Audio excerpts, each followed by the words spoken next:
You are now asking me questions? Yeah, so I got some question for you, Peter. So, okay, we have not started. Yes, is it?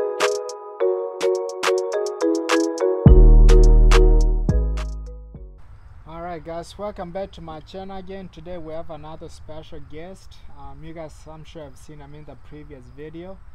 But I want to welcome you, Peter from Sons Insurance. And today we want to talk about a little bit about if you back home in Kenya or other parts of Africa, like what are the business opportunities beside nursing and just blue-collar jobs out there. And hopefully through this video we will give you some ideas. But first of all, let me give Peter with Sons Insurance an opportunity to introduce himself. Hello guys, thank you for inviting me, my friend.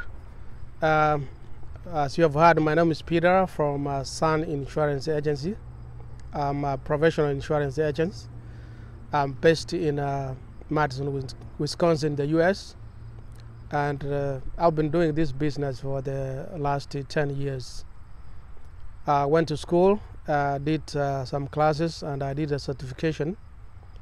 For those ones who have not known, I did some MBA in finance and accounting, and then ventured in insurance business.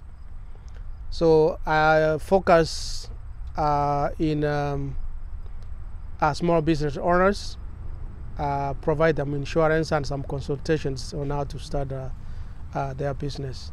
And my office is in Madison, Wisconsin. Okay. So before we get further into the video, you mentioned your education. So if somebody is coming from back home, they have that degree in insurance. Can they use the same degree here, or like where did you get your degree? Was it here in the States? Yes. Well, I was in Chicago, Illinois. Okay. That's where I did my undergraduate, and I did my graduate school in a school close by called Governor State University. Okay. Is that Madison? No, it's in Illinois. Illinois. Okay. So Madison, I just moved here to come and work and set up my business. Okay. And so to answer your question, if somebody is coming from home, let's say Kenya to be precise, and you have your degree in insurance, when you come here, it's the knowledge you have, but you have to come here and have some equivalent certifications. You have to do a certification over here because the rules are very different. This territory, when you close a territory, you have, for example, the way you set up things in your house is not the same way I set up things in my house. I have rules on how to set up my dining, my office. So the same way is when you come here, you have to go to those classes. And once you get certified, depending on what state you are, you get a license. Okay. And your name is in the database, and then you start. You get appointed with these big carriers like Progressive, Geico, and you choose what to do, and your area of specialization and start working in that way. Yes. Is it a hard process? Like, you know, like back home we have people with bachelor degree, PhD, but they're still unemployed, right? Yes. So like if somebody was to come here, how easy is that transition from going with your Kenyan paperwork to the US to get like where you are? Is it easy or? Yeah, actually there is there's an institution in the US here which can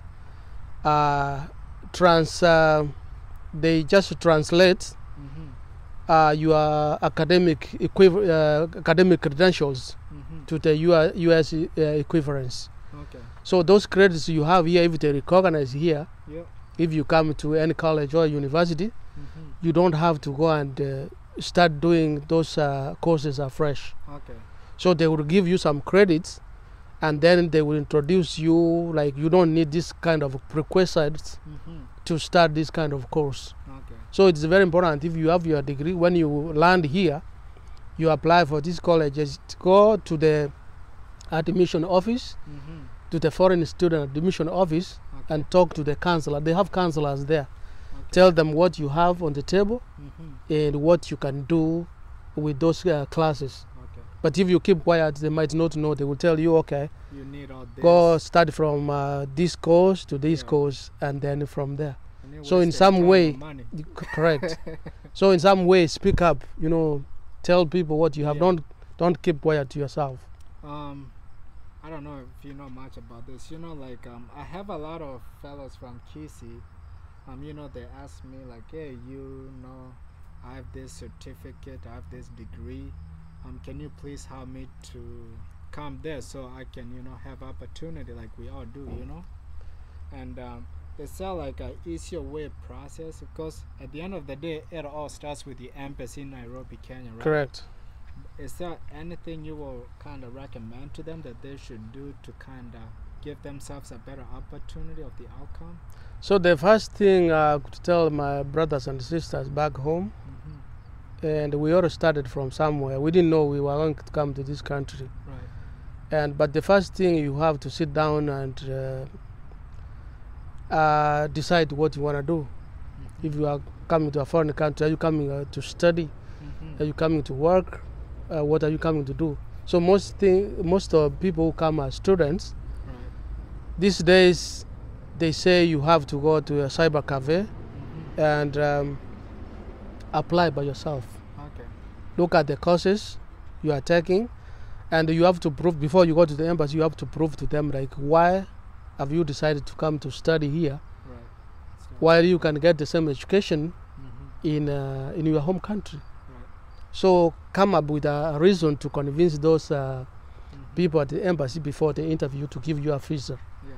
And But, that's the reason I heard, like, some people say, like, you know, have a reason why you will return back home. You know, like Yes. some people come Yes. here, they're unemployed back home. So like, in a way, that's a red flag. Like, if you come to this state, Right. you study, there's jobs. Yes. They know you're going to stay until Yes. their visa expires. Yeah. So for those ones who are coming, you can come, but the first thing I have the rules here are very, very strict. Yeah. If you come here, they don't want you to be like a public problem. They want to know that you are financially stable. Yeah. So if you don't have like somebody to come and host you, who can take care of your housing, the Right. food, and the stuff, Right. it's gonna be very hard, to be honest, because you have to go to work, you have to eat, you have to have a phone, you have to pay all your bills.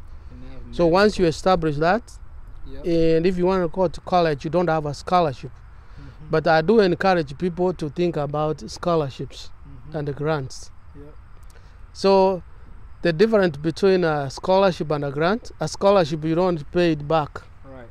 It pays for your school from, Everything is taken everything care is of. taken care of. Yeah. We have a partial scholarship and a full scholarship. So to be given a scholarship, you have to do something. You have to do athletics, Yep. play basketball, run, or do something. There are actually a lot of So come for running. yes, I encourage people who are looking at video from our, Kisii land and, Yeah. other places, go to the computer and, search for scholarships, let's say in the US, and colleges which offer scholarships, correspond to, to the counselors and to the university, and take advantage of that.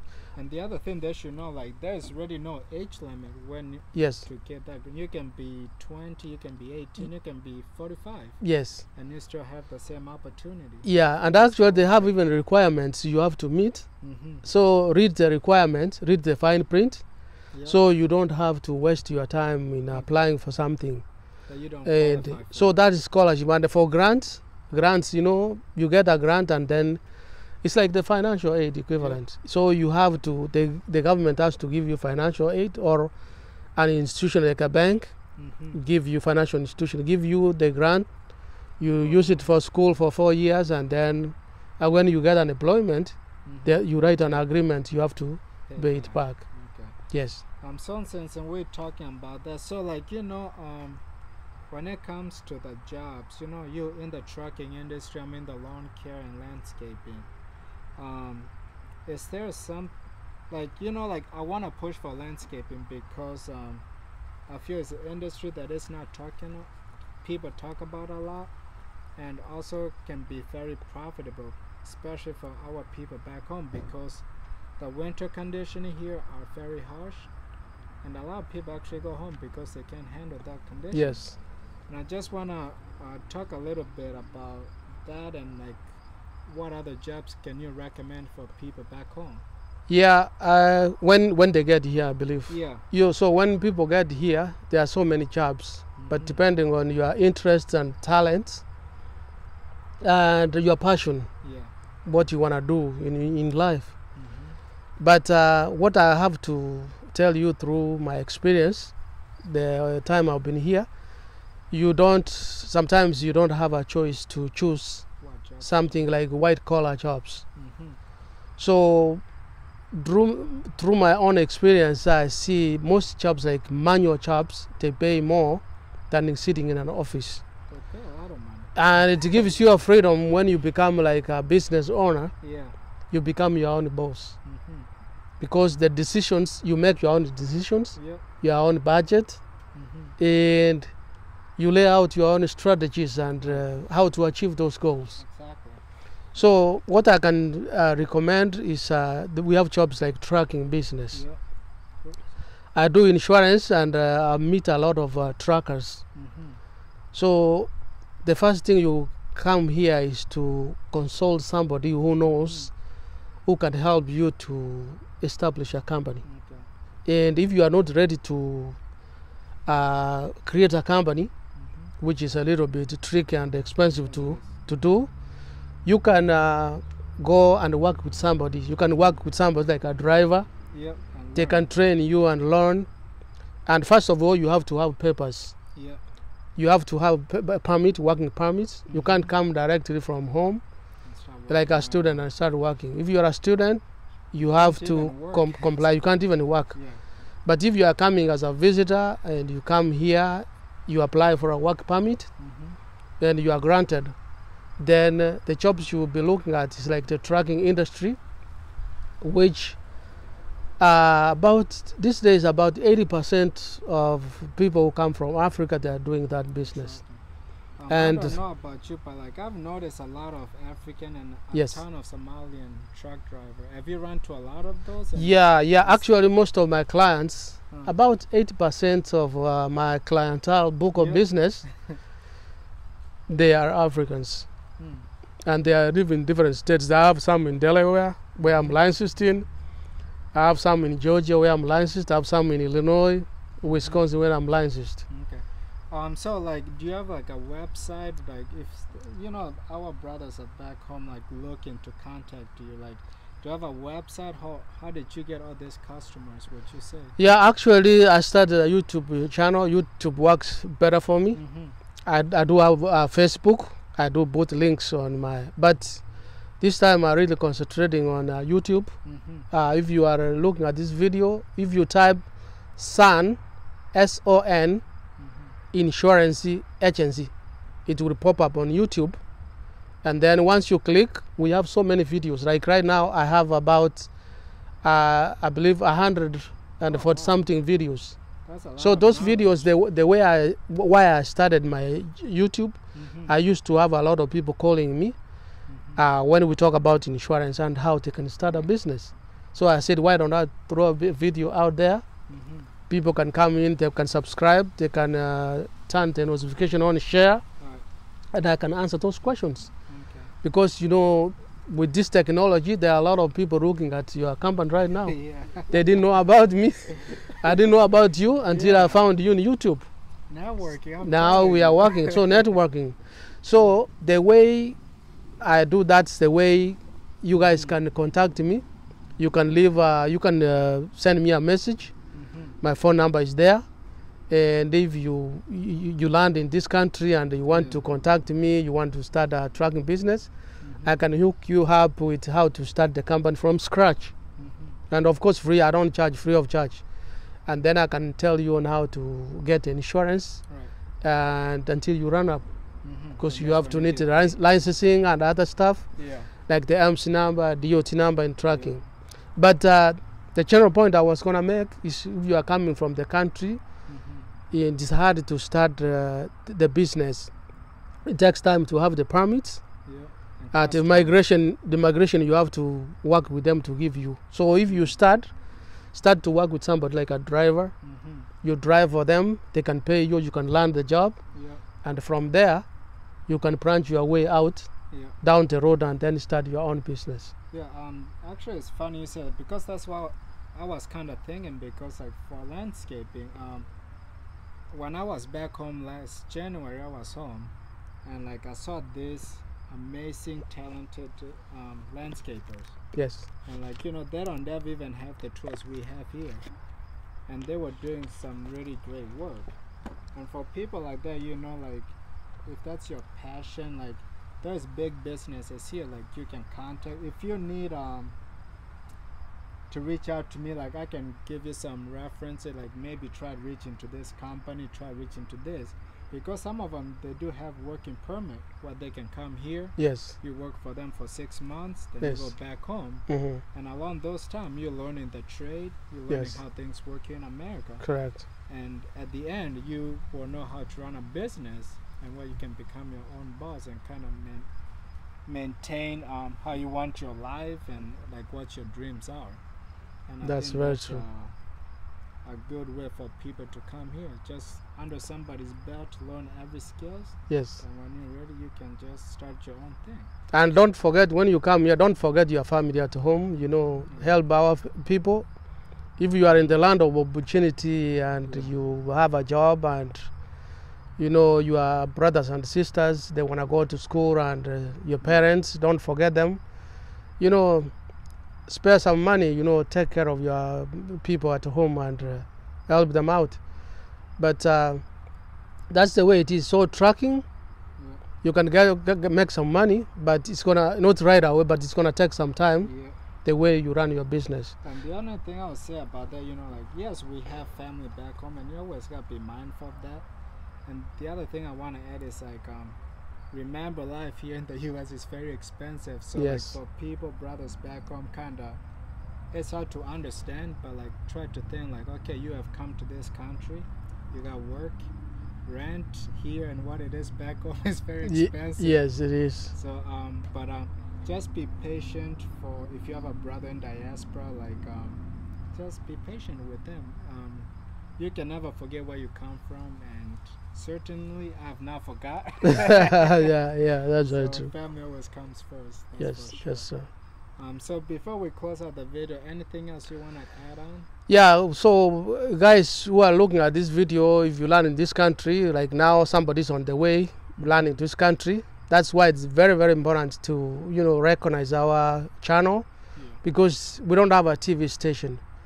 This is the only channel we have to, you know, communicate to our people, tell you about the opportunities we have in trucking, how when you get, and the law in this country is very strict. If you have a vehicle, don't put the vehicle on the road without insurance. Exactly.